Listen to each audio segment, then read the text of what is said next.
Okay, so we are feeling so much better now, and you're going to probably have to bear with me because I will probably be sniffing a lot through the video, but it's kind of like a habit I developed in the last week and a half from being sick. But anyway, update on the 1944 Coupe. So we still have our paint in a jar.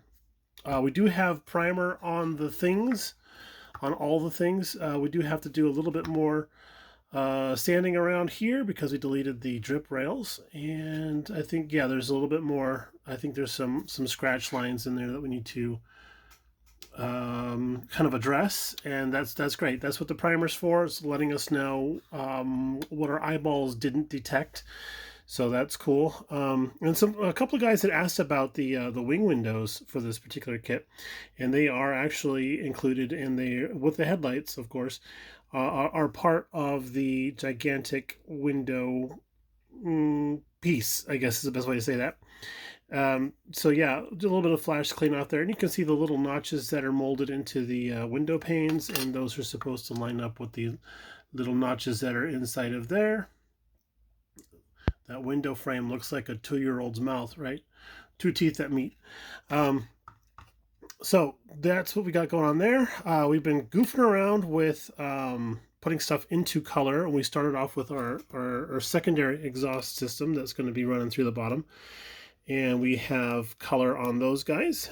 A nice metallic sheen there with a little bit of a rust showing through, and we'll hit that with more rusty stuff. Let's see here, we have the panel liner, which is just brown. That's one of my favorites to use. And then this for a little bit more of a dirtier look, we'll hit that with the dark brown. And then for the newer rusty stuff, this one here that our buddy Luca was just talking about on a post on Facebook recently, the orange brown. So that's a nice fresh rust look. So we'll probably have a little bit of that going on in there. Now, this is a secondary exhaust system that comes with the kit that you can add on there if you so choose, and we did.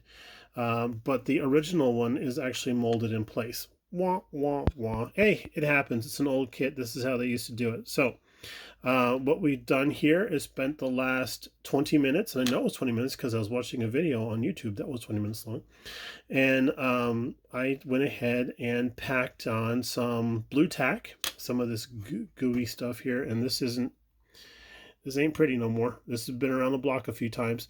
So we packed that on there with all of these tools. These were all very, very useful for us putting that stuff on there. And we got it all pretty much snaked on there pretty good, and it's sleeved pretty good. So we're going to go ahead and when the weather gets just a little bit warmer, because it's, I think, about 47 degrees right now here in Arizona. I know that that's not horrible compared to everything else in the rest of the country, but it is for us. So it's all relative. Oh, also, we dropped our frame after priming the darn thing. I did the red primer, I did the gray primer, did the red primer, then I did a little bit of a metallic color. That's what we're sealing up with the blue tack. We're sealing up that metallic color to make it look like this stuff here. And then after that happened, we dropped the frame and busted off a frame horn. And yeah, so this isn't bent to the right shape. It's cut a little bit long, so we're going to end up bending that a little bit more, probably using some heat to do that. But yeah, busted off that bit right there. It's supposed to be part of the bumper support bracing, and I was not happy. I went out in the garage, I found the piece, and I was like, okay, cool. And then this is all a few days ago, came back in, put everything aside so we could get through Christmas and all that kind of stuff, and then came back to start working on this, and I no longer have that piece. I don't know what happened to it or where it went. Maybe one of Santa's Elvises got it, but it is what it is. So we've got that ready. We're going to go out and spray this here frat brack, and we'll be back in a little while. All right, so after spraying some parts and and having lunch, we have some stuff to show. So here is our chassis or frame. And you see our blue tack on there. That is now no longer blue tack. It is now black tack. This is one of the reasons why I want to change lenses. There we go. One of the reasons why I like spraying stuff with the red oxide primer sometimes ahead of time is you see down inside there we couldn't get the black paint in there so well because we're using rattle can back in there and everything. That's awesome. That stuff there, that red oxide there, that could be dirt or rust or whatever, you know, it's in the nooks and crannies back in there. So that just sort of helps out with authenticity a little bit. So we did this in the Tamiya flat black spray rattle can, and I really like how it came out. A couple little touch-ups here and there, but otherwise I'm happy with that. Front suspension piece, we did that in a gloss black, but not to worry because we are going to go over that with some panel liner, some of the Tamiya gray panel liner, and that'll really help bring out all the detail that the camera is ignoring right now. There we go. And all the leaf springs and everything. This was a chrome piece that we had stripped in the past. Let's see. Oh, let's show you some seats. So here we go. I did, this is a new color that I picked up. It's one of the Tamiya AS lines. It is for their aircraft, and it's like, it just says tan. That's all it says on there. So I did a tan over, I'm sorry for saying a lot, but I'm trying to remember as I speak. Let's see. Oh, German gray, no, rubber black. I did rubber black on the seats, and then went over the rubber black with the tan color, and then a flat coat, and I really like how that looks. I really like how that's looking. That's looking so cool. The rest of the interior is the same color tan, but I use that over just a regular gray primer, so maybe that'll have a little bit of a lighter look. Yeah, that's really ugly down there. It looks like a big sad face. But that I'm hoping that has a little bit of a color variation there. Wah, wah, wah. Probably not. Oh well. But here's the floor pan. So yeah, did a flat coat on that too to just to make it look more carpety, more velour-y looking, I guess is the best way to say. So there's the interior color and pieces. I haven't done the dash yet because I'm thinking the dash is going to be done in body color, and then we'll do some highlight painting on that. But we have the engine in color now. I really like this color. It's going to show up great on my mat. Look at that. This is Tamiya. This is cobalt, and the color that I have is just TS. It doesn't actually have a number on it. I think that the current cans of the color are actually numbered, but this one is cobalt, and it's supposed to be the color for the Valiant racing livery for Porsche. You mostly see Porsches in that racing livery, but it's supposed to be like the body color for the Valiant cars. I really like how it looks. We're going to paint those water tubes a different color, of course, and then I am really tempted to go over those head bolts with some Molotow, bring those out a bit, but we'll wait till we're done handling everything. And yeah, we do have holes drilled for the magneto up in the front there, and then the exhaust ports on the sides, and we just went ahead and did the whole thing. Ooh, that's ugly. The whole thing in that color, and we'll come back and do some detail painting in a little bit when it's a little bit drier. And the rest of the stuff here, here's our steering wheel. I decided to do racing white for the steering wheel. I thought that looked really cool, especially up against this tan color. I don't know what it is. This is just that ivory color just looks really cool for steering. I'm gonna give that one more coat of paint, I think. But I really like that ivory color steering wheel. And I'll probably have to paint the center horn button a different color, perhaps maybe like a black or something like that. Do a little bit more photo research on that kind of stuff. But for the main part, everything is really looking good. This frame is looking nice. I think we'll pull that that putty off there, see how we did on our edging, and then see if we have to do any touch-ups, and then we can start assembling some things. So yay!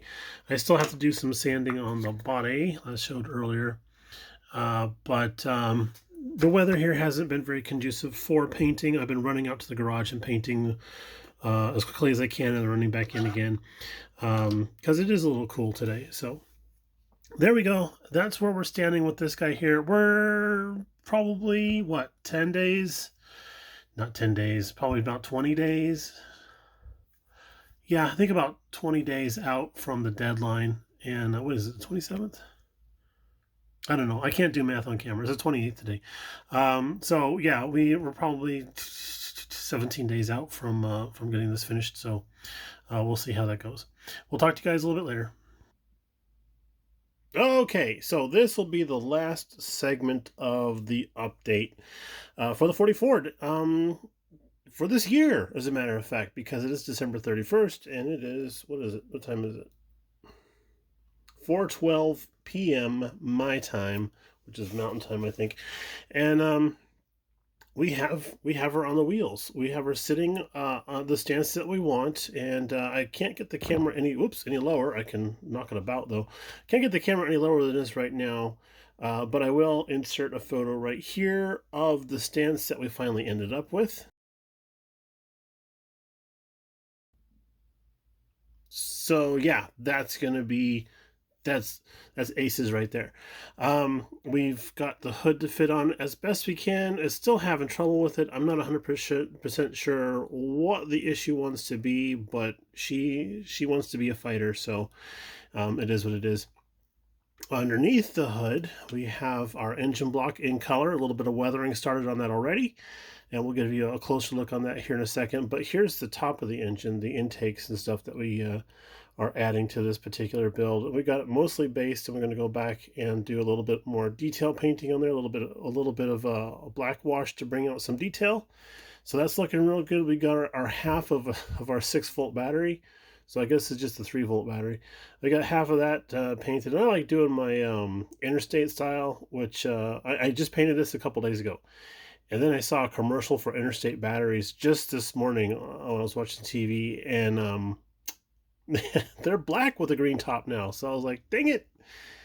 Oh, well, we have our dashboard. Now, some of the guys out there have been doing some dashboards that are just absolutely butt kicking good. So I'm probably not going to get anywhere near what they're able to do. We do have ours still just in primer, and then I went ahead and I did a little bit of black down inside all the gauge pod areas, and then I went back and sanded off the excess there. And then I'm thinking that what we'll do is we'll put a little bit of masking fluid down inside there. Hopefully it won't react with the actual paint that we have down there. We'll see how it goes. We did do a little test swab right here to see if the paint looks good over the primer, and that's just slathered on there with a paintbrush. And I like it. I think it's going to be okay. So we'll probably have to do a few coats because it is coming out to be really thin. So a couple of coats of the color there. I'm liking how that's looking so far. And then with our interior, we did cut the sidewalls off our interior, and we were very bad. We were very bad about how we did that. But I started drawing blanks when it came to. I apologize. The camera decided to go on some sort of autofocus trip, and I cannot get it to stop doing that. So I tried to do some weathering on the inside there to give it like a little bit of a use and wear and look and all that jazz. But I just wasn't happy with it and everything. So I ended up just tracing out the door panel lines with a marker, and then doing a little bit of, I kind of thought that looked like a wood trim piece there. So I kind of made it look like a wood trim, and then just painted up the window crank and door handle. And then this is supposed to be a jump seat right here that folds down or folds up or something like that. And I just thought, well, I'll just go ahead and make those marks on there also. So I did that on both sides of the panel. The car, take this part off here. Now, we had asked in the past videos what would be a good solution for filling in those little bits right there, and we don't have the primer on this 100%. This is just our first coat, and we will have to do some more sanding and passes on that. So we just did a quick spray over here to see how we were doing, and we did fill in just the front part there, and that looks amazing.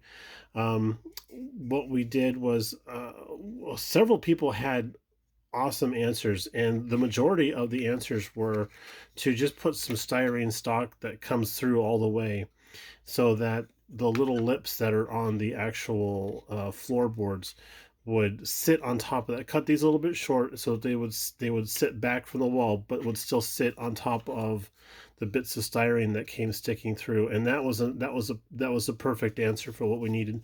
We were able to sand them pretty much smooth. They're not fully hidden yet, but we're still working on that. So that was an awesome idea, guys. I appreciate the help and the support and the comments on that. That was really cool, especially from my friend Mark Hubbard. I don't get to talk to him very much anymore, but he actually contacted me on Facebook and was like, hey, give this idea a try. So we have the seat glued in place for the interior, and we have our shifter that we custom made. Yeah, that's a stick pin. Just bent it in some cool looking shapes, and then dipped. This was a green ball on there. I thought at first it might look cool with the car, and then after a little while I was like, nah, I don't think it's going to go with her body color. So went ahead and dipped it in some flat white, and I like how that looks better. And our shifter boot, that is made up of the stacks of styrene discs, and then we just glued them together, and then drilled a hole down through the center, stuck the shifter in there. Tickety boo, Bob's your uncle. Dropped in some, what is this?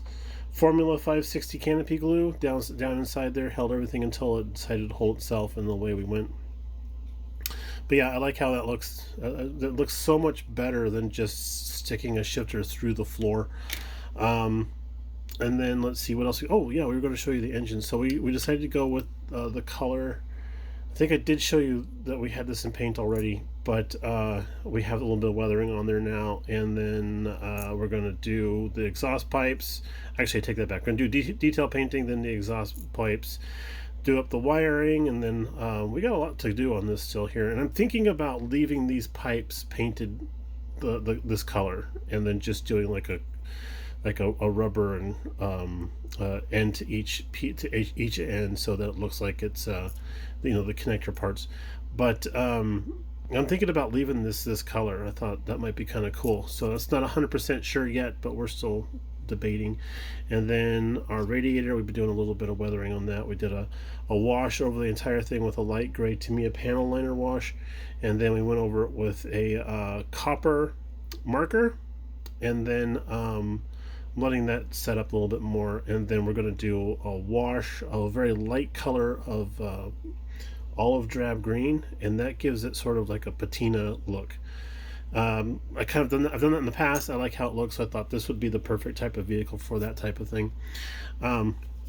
Underneath we have the second exhaust system glued in place, and we did some masking. We did the putty trick and stuff, and we had to go back and do a little bit of touch up here and there with some flat black paint, and then I have to figure out how to fix this here, because either I didn't paint that, or it rubbed off while I was working on it or something. I don't know, but we're gonna see if we can figure out how to do some tips off of here and make those look pretty cool.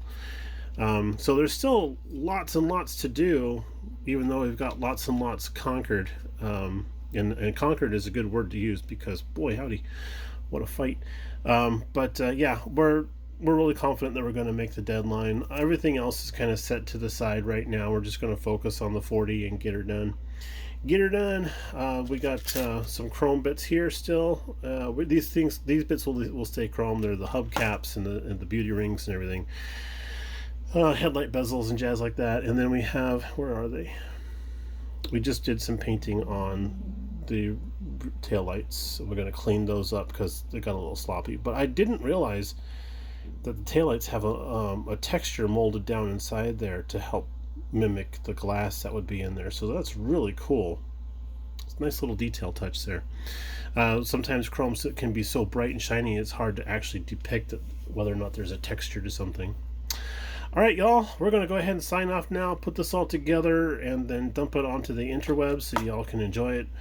Everybody have a great and safe New Year's Eve. Have a happy New Year as well. Remember, if you're going to go out and seeing friends and hanging out with family or whatever, it is amateur night. That was something my dad always referred to, and why we hardly ever went out New Year's Eve while I was growing up. We always had some sort of fun family activity going on at the house. But yeah, if you're going to be heading out, please be safe. We want you all to come back nice and sound. We'll talk to you all a little bit later on. Take it easy. Bye now.